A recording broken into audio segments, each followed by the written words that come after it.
Karawang, kota pangkal perjuangan, di mana para petani dan pekerja industri banyak mencari penghasilan.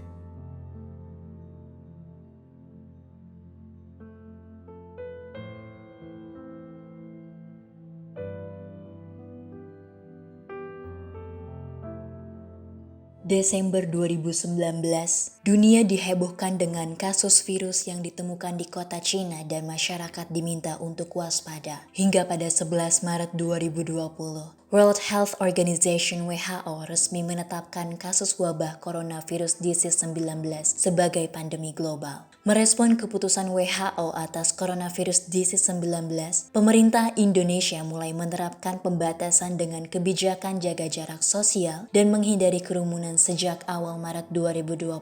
Kebijakan itu telah menurunkan secara drastis aktivitas dan pergerakan masyarakat. Pada tahun 2021 ini, COVID-19 menjadi perhatian yang sangat besar bagi bangsa Indonesia. Banyak kerugian yang ditimbulkan dari pandemi ini, yang berdampak pada perekonomian. Banyak masyarakat yang mengeluh dan terhenti aktivitasnya karena pandemi COVID-19. Banyak perusahaan-perusahaan yang saat ini khususnya di wilayah perkantoran ya, itu banyak yang menerapkan kebijakan work from home dan juga work from office. Ada yang menerapkan kebijakan work from home 75%, ada yang menerapkan kebijakan work from home 100%. Berbeda-beda tergantung dari bidang atau bisnis dari perusahaan tersebut. Nah, di perusahaan saya kebetulan di bidang pertanian, itu kalau di kantor, di head office di Jakarta, kurang lebih sekitar 75% melakukan work from home. Dan sebagiannya adalah di divisi yang cukup kritikal seperti finance dan juga administrasinya. Berkaitan dengan kebijakan work from home, kemudian work from office, kaitan dengan ekonomi, memang sebenarnya akan ada terjadi penurunan ya, penurunan dalam arti yang biasanya teman-teman bekerja itu menggunakan transportasi massal seperti bis, kereta, kemudian angkutan-angkutan umum. Yang jelas ini akan menurun karena banyak yang mereka bekerja di rumah, tidak terlalu banyak mobilitas, sehingga kita mungkin berdampak pada penghasilan orang-orang atau masyarakat kita yang memang dia bekerja di bidang yaitu supir angkot, kemudian ojek, ada juga pedagang-pedagang, karena memang banyak karyawan yang bekerja di rumah. Bicara dengan kinerja antara work from home atau work from office, pribadi saya sendiri, saya lebih prefer untuk work from office, karena di kantor itu kita dipaksa untuk bekerja, karena memang di sana wadahnya, tempatnya untuk bekerja, bukan untuk bersantai-santai. Jadi di sana itu kita walaupun memang punya tekanan yang tinggi, tapi memang kita di push untuk melakukan kerja secara efektif dan secara cepat. Tetapi ketika kita bekerja di rumah, itu jujur memang banyak kendala. Kendalanya macam-macam, waktunya, kemudian keluarga, karena kita harus menyeimbangkan mana kerjaan, mana keluarga. Jadi ada beberapa ya sebenarnya plus minus sebenarnya kalau memang work from home. Yang pertama plusnya adalah kita bisa ketemu keluarga setiap hari.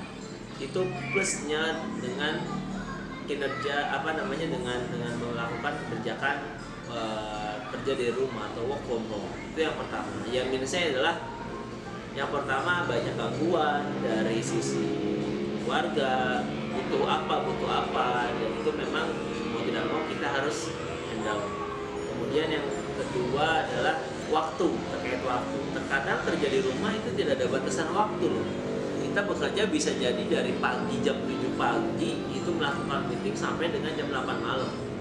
Tapi justru itu yang dimanfaatkan oleh teman-teman kita, staff ataupun customer kita untuk melakukan koordinasi, melakukan rapat secara online, ya seperti itu. Belum lagi satu lagi internet, itu yang pasti. Kalau kerja di rumah, pastikan jaringan internet kita harus full, dan itu pun jadi costing juga sih menurut saya. Jadi dari sisi saya kalau kerja itu lebih bagus work from office karena itu akan lebih efektif dan lebih cepat untuk menyelesaikan pekerjaan, berbeda dengan work from home. Dalam kondisi pandemi, masyarakat mengalami kondisi psikologis takut tertular virus COVID, dan dengan adanya himbauan stay at home, membuat masyarakat lebih waspada dan melakukan banyak aktivitas di rumah. Himbauan stay at home menyebabkan banyak perubahan terhadap kebiasaan masyarakat. Segala sesuatu dilakukan di rumah, dimulai dari bekerja, beribadah, dan pemenuhan kebutuhan sehari-hari. Contoh PPKM mah pesan online-nya jadi berkurang ya. Yang pendapatan oge paling aya 2 paling seueur 5 pesanan. Makan oge turun drastis ya. Pendapatan paling ageng sehari 400 juga paling ageng ya. Hari-hari biasa sebelum PPKM mah nyampe 800 juta 200.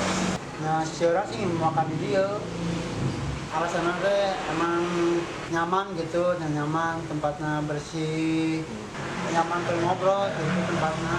PPKM sepi, kadang-kadang rame, kadang rame lah, mau aya rombongan unggul lah, mau aya rombongan di pabrik, gitu. Atau di mahasiswa kayak sekaya nggak ada ya. Mohon ngaruh pisan karena pendapatan, karena pesanan oge. Apa yuna, semuanya yang seperti biasa dulu ya, lancar lah, usahanya biasa dikejar-kejar, sehingga itu tak seperti buronan gitu, seolah-olah kurang teh tempat menyebarkan eta pandemi gitu tuh. Bukannya kadang-kadang lamun si bapak ayahnya yang kedua di pagi, tapi yang sendiri mah di sore ya di tabu tilu sampai jam 10 sampai jam 11 malam tutup. Kadang-kadang ramai, kadang sepi pisan. Jadi menuna di Kirangan ya, saya juga kan bubur, jarang ada mah cemilan jarang. Menu paling laku pisannya mie kan, yang andalan di Indonesia. Ini sekalian pancong sama roti bakar. Mie oge kadang-kadang mah ada kalau di kegiatan mah rugi. Soalnya supaya nuatan BRT kasbon teh bayar nama iraha deh gitu. Dan pendapatannya kadang-kadang pusplos ya, kadang-kadang pas kangge belanja doang oke. Terus alhamdulillah ya. Kegiatan pergi ke pasar untuk membeli kebutuhan makan sehari-hari dialihkan menjadi pembelian online. Kegiatan berkumpul dan bersosialisasi dialihkan menjadi menatap layar. Perubahan itu menurunkan pola konsumsi masyarakat terhadap produk hasil UMKM dan membuat pelaku ekonomi kian terpuruk. Namun, pandemi ini bukanlah akhir dari segalanya. Kita bisa tetap bertahan dengan melakukan adaptasi baru, dimulai dari langkah kecil penuh konsistensi.